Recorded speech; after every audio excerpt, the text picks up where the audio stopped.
Assalamualaikum warahmatullahi wabarakatuh. Perkenalkan, nama saya Muhammad Jumadil Ihsan. NIM saya 13202525174. Pada hari ini, saya akan membawakan materi yang berjudul kolaborasi online menggunakan Google Spreadsheet, Canva, Zoom, dan Padlet.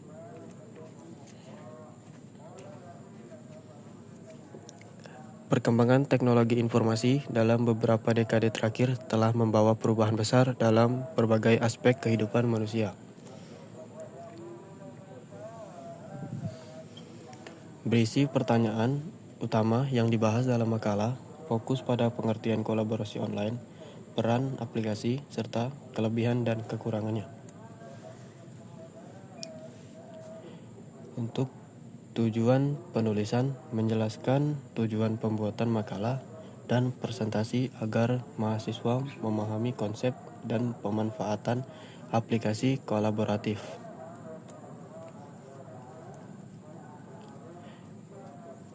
Menjelaskan manfaat bagi pembaca atau pengguna, membantu memilih aplikasi yang tepat dan meningkatkan efektivitas kerja digital. Untuk pengertian kolaborasi online adalah bentuk kerja sama yang dilakukan oleh dua orang atau lebih melalui perantara teknologi digital berbasis internet. Kolaborasi ini memungkinkan individu atau kelompok untuk berkomunikasi, berbagi informasi, menciptakan konten, dan menyelesaikan tugas secara bersama-sama, tanpa harus berada pada lokasi yang sama.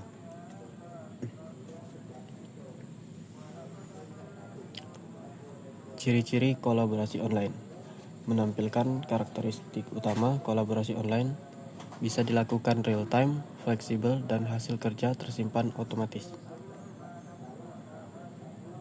Jenis-jenis kolaborasi online menjelaskan bentuk kolaborasi online mulai dari komunikasi, dokumen, visual kreatif, hingga interaktif. Yang pertama, Google Spreadsheet. Google Spreadsheet adalah aplikasi lembar kerja berbasis web yang merupakan bagian dari Google Workspace. Aplikasi ini digunakan untuk mengolah data, membuat tabel, grafik, dan melakukan perhitungan secara sistematis. Yang kedua adalah Canva, merupakan platform desain grafik berbasis cloud yang memudahkan pengguna membuat berbagai konten visual seperti poster presentasi, infografis, dan materi digital lainnya.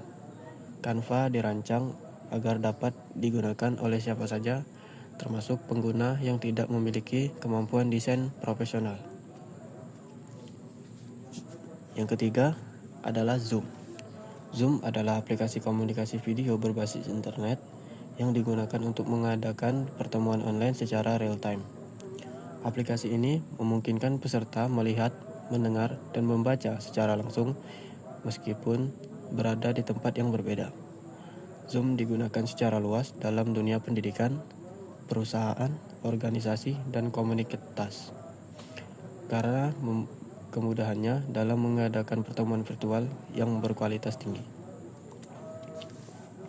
Yang terakhir adalah Padlet.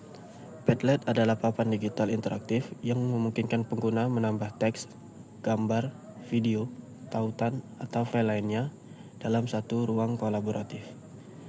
Padlet berfungsi sebagai media untuk menampung ide, menampilkan karya, atau mengolah aktivitas interaktif secara visual. Kelebihan kolaborasi online. Yang pertama, mudah digunakan untuk brainstorming dan mengumpulkan ide. Yang kedua, mendukung berbagai format konten, teks, gambar, video, maupun link. Yang ketiga, visual papan menarik dan interaktif. Yang keempat, cocok untuk pendidikan, diskusi kelas, maupun proyek kelompok. Dan kekurangannya, yang pertama, versi gratis tidak memiliki batas jumlah Padlet yang bisa dibuat. Yang kedua, tampilan bisa menjadi penuh dan kurang rapi jika terlalu banyak unggahan. Yang ketiga, fitur analisis atau manajemen proyek tidak selengkap aplikasi profesional lainnya. Kesimpulan dari kolaborasi online ini merupakan solusi efektif dalam mendukung kerja dan pembelajaran di era digital. Penggunaan aplikasi Google Spreadsheet, Canva, Zoom, dan Padlet memudahkan komunikasi, pengolahan data, desain visual, serta pertukaran ide secara real time, tanpa batasan, tempat, dan waktu.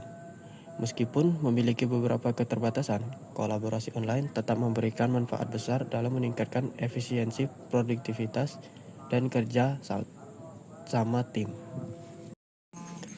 Oke, mari kita berikan contoh kolaborasi online menggunakan salah satu aplikasi, yaitu Canva. Pertama-tama, mari kita buka aplikasi Canva dan masuk ke PPT yang kita jadikan contoh. Sebagai contohnya, kita ambil dari PPT pembahasan kolaborasi online ini saja. Mari kita ubah menggunakan device yang pertama, yaitu handphone. Langsung saja kita ubah pada bagian judul, atau lebih mudahnya kita hapus bagian dari judulnya. Lalu kita lihat di device yang kedua, yaitu laptop.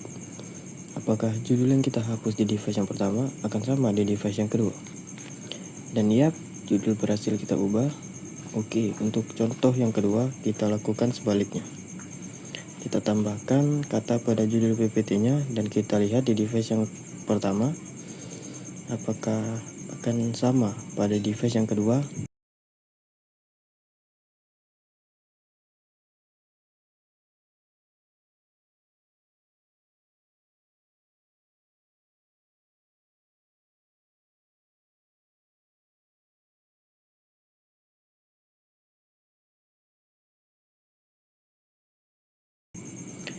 Oke, judul berhasil kita tambah.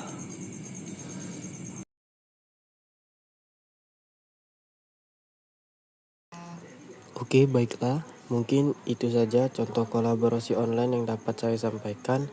Lebih kurang saya minta maaf, kepada Allah saya mohon ampun. Jika ada salah kata, saya minta maaf. Dan saya akhiri. Wabillahi taufiq wal hidayah. Wassalamualaikum warahmatullahi wabarakatuh.